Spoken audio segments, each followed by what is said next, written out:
Olá, eu sou a professora Thay Nunes. Nós vamos trabalhar nesse encontro a arte. O tema a ser abordado é a contemporaneidade, arte e realidade em expansão.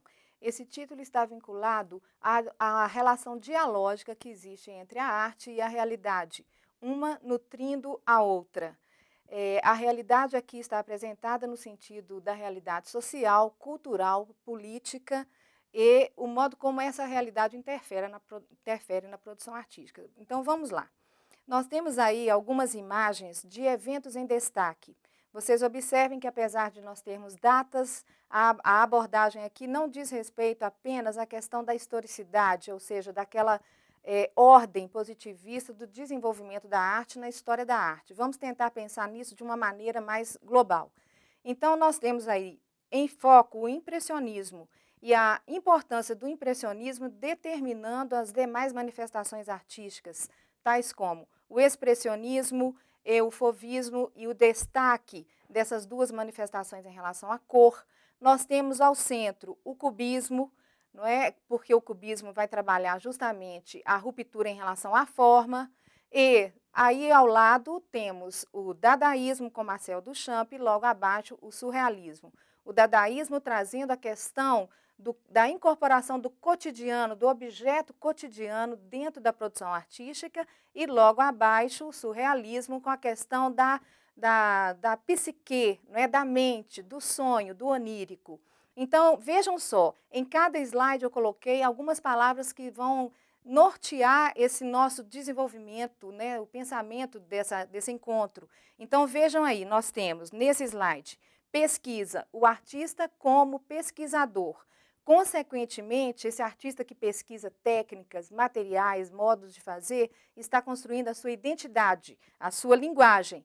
E essa postura é uma postura que denota ruptura em relação aos modelos clássicos de representação, pois até então, naquele momento, os artistas tinham que obedecer uma ordem que era externa a eles. E por último, aí nós temos a apropriação. A apropriação de quê? Dessa própria realidade que está em torno. Em seguida, temos as assemblagens cubistas. O que seria o termo assemblagem? Seria uma forma de incorporar, de trazer para dentro da obra fragmentos do cotidiano. Nós temos aí de um lado Picasso, do outro Braque. E aí podemos observar que Picasso, fragmentando a imagem do jeito que ele fez, amplia a percepção desse campo visual, quase que trazendo a imagem para fora da bidimensionalidade que a pintura caracterizava. E o Braque começa a colocar colagens, né? Nós podemos observar aí, inclusive, um fragmento de jornal, justamente antecipando ou propiciando uma abertura formal, ou seja, a partir desse momento, tudo pode dialogar, fazer parte dessa técnica, dessa produção artística. É indispensável pensar na importância do Duchamp, nesse contexto desse diálogo com a realidade, porque Duchamp vai justamente se apropriar de objetos que estão no cotidiano para compor suas obras.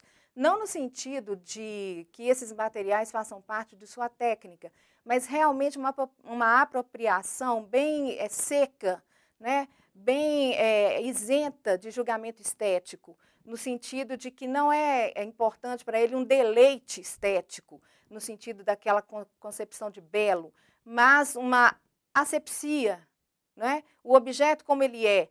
E aí observem bem que com isso o Duchamp traz reflexões sobre o processo, sobre o conceito do que seja arte e faz uma provocação ao sistema de arte, ao próprio artista, à própria obra e ao espectador, não é? Quando convida esse espectador a perguntar sobre o que essa obra está apresentando.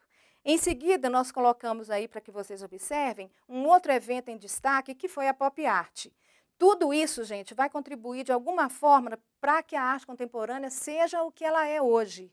Então, observem bem, na pop art nós temos a apropriação daquele cotidiano através das linguagens midiáticas. A história em quadrinho, a técnica da serigrafia, que é usada dentro da mídia, passa a fazer parte da produção artística, usada como técnica para compor as imagens, não é?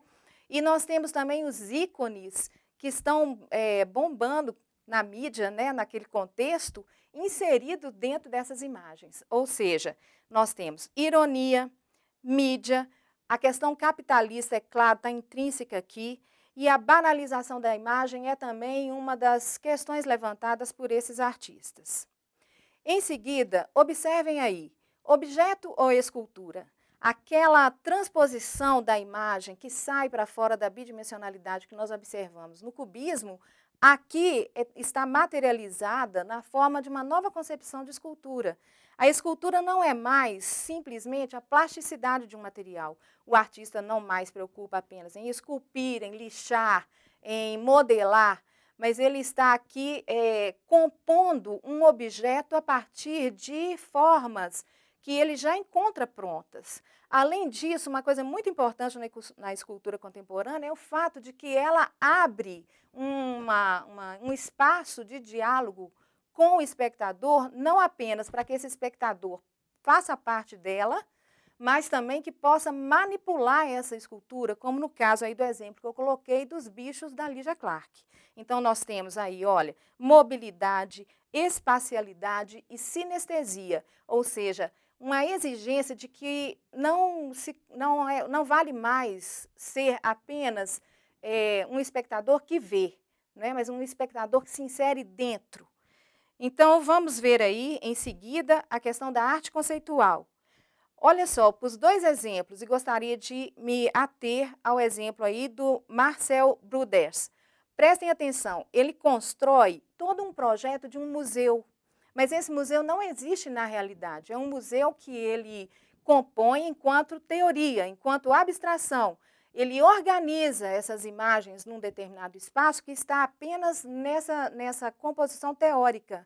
O que é que a arte conceitual faz, não é? Convida a obra de arte a ser uma experiência mental, ou seja, a ideia, o conceito é também transferida para o espectador. O que você pode pensar a partir do momento em que você observa um trabalho como esse, né? De um lado, do outro lado aí está o Kosuth, com 1 e 3 cadeiras. Prestem atenção, ele coloca a fotografia da cadeira, que seria de alguma forma uma representação dela, a cadeira em si, que seria a cadeira real, e logo ao lado o conceito de cadeira. O que ele está querendo dizer com isso, não é? Será que ele não está nos convidando a pensar na arte enquanto linguagem?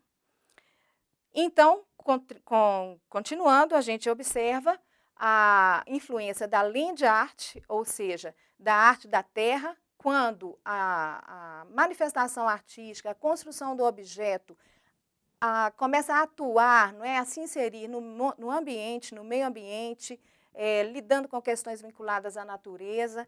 Essa obra que eu escolhi é de um artista brasileiro, o Nuno Ramos, né? E é Matacão. Observem bem como ele cava covas ao longo de um grande espaço de terra e coloca pedras dentro desse espaço. A pergunta é, o que ele quer dizer? O que eu posso sentir a partir disso? Qual a percepção que eu tenho da arte inserida num contexto fora das galerias, fora do institucional? Não é? Uma arte que dialoga de perto com o que ela se apropria, com o que ela quer dialogar, ou seja, ela não está distante. Observem por último aí, né, as duas últimas lâminas, que são a instalação. Eu coloquei aí uma obra fantástica do Cildo Meirelles, que é a Torre de Babel, né? Na realidade ele chama apenas de Babel, mas são 900 rádios colocados, um em cima do outro, e quando você adentra nesse ambiente, todos esses rádios estão falando, né, bem baixinho. Olha só como que esse artista está trabalhando a questão da tecnologia, está trabalhando a questão da linguagem hoje, dos meios de comunicação, desse ruído que cerca a nossa vida no cotidiano, não é? E como que nessa foto aí ao lado, a gente tem uma ideia bem clara da dimensão desse trabalho, quando a gente observa o tamanho das pessoas em relação à obra, e como essas pessoas estão, como eu já disse, cada vez mais inseridas no contexto espacial dessa obra. Então, nós podemos observar aí como ideias importantes a partir dessa observação da instalação, a questão da obra em si, a questão do espaço novamente, o espectador inserido dentro da obra, a obra que não está mais na parede, não é? E, por último, uma noção muito importante, que é a de site specific, ou seja, as instalações são feitas pensando num determinado espaço, são feitas para aquele espaço. Isso denota ainda mais a noção clara, a consciência clara que o artista tem de como essa obra vai dialogar com o lugar na qual ela vai estar inserida.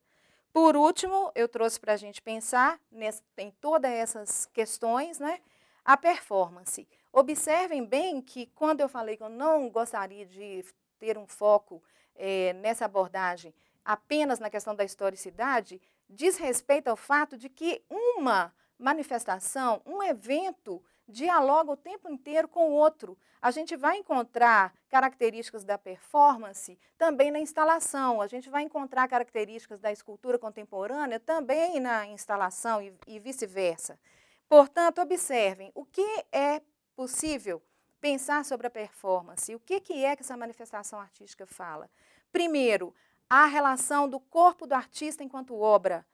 A performance diz respeito a uma ideia quase que teatral, quase que ritualística, na qual o texto, a narrativa da obra de arte é o corpo do artista. Sem esse corpo não há obra, certo? Consequentemente, na hora que eu estou diante do corpo do artista, é sobre o meu corpo que as evidências se manifestam. É sobre mim mesmo que essa obra está dizendo. Então, olhem só, nessa obra específica da Marina Abramovic, a artista está presente, que aconteceu em 2010 no MoMA, a gente observa a Marina Abramovic sentada numa cadeira durante 3 meses seguidos, recebendo pessoas que se colocam na frente dela. Simplesmente isso. E todas essas emoções, tudo que um olhar provoca, não é, está sendo evidenciado, vindo à tona nessa performance da Marina Abramovic.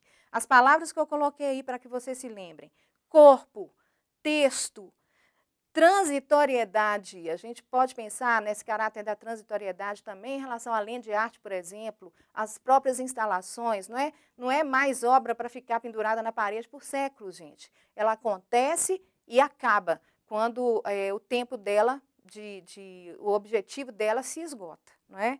E, por último, a força política desses artistas. Em que sentido? A política enquanto um ser inserido no seu tempo, consciente de quem ele é, consciente de quem esse mundo é. E, mais do que isso, trazendo para o espectador, não é, para quem está vendo, constantes questionamentos. Eu escolhi, para fechar esse nosso encontro, a questão 127 do Enem de 2013, no caderno amarelo. Observem aí o artista Paulo Nazaré com a sua obra Mercado de Artes, Mercado de Bananas. Vamos tentar encontrar a resposta juntos, né? Observar qual é essa resposta a partir do que nós vimos nesse encontro. A contemporaneidade, identificada na performance e instalação do artista mineiro Paulo Nazaré, reside principalmente na forma como ele. Alternativa A, resgata conhecidas referências do modernismo mineiro. Alternativa B, utiliza técnicas e suportes tradicionais na construção das formas. Alternativa C, articula questões de identidade, território e códigos de linguagens. Alternativa D, imita o papel das celebridades no mundo contemporâneo. Alternativa E, camufla o aspecto plástico e a composição visual de sua montagem. Ora, é evidente que a alternativa correta é a C, em função de que as questões da identidade, de quem é esse artista, do que seja a arte, do que seja o mercado de arte, está evidente na imagem. A questão do território, o território da própria arte, o lugar da arte, inclusive dos sistemas de distribuição de imagens vinculadas à arte, os museus, etc., galerias, e códigos de linguagens, ou seja, tudo o que está aqui, não é? Aproxima as linguagens modernistas, do que foi o modernismo até a contemporaneidade, de uma forma bem completa. Muito obrigada, espero que eu tenha contribuído para o seu aprendizado e até a próxima.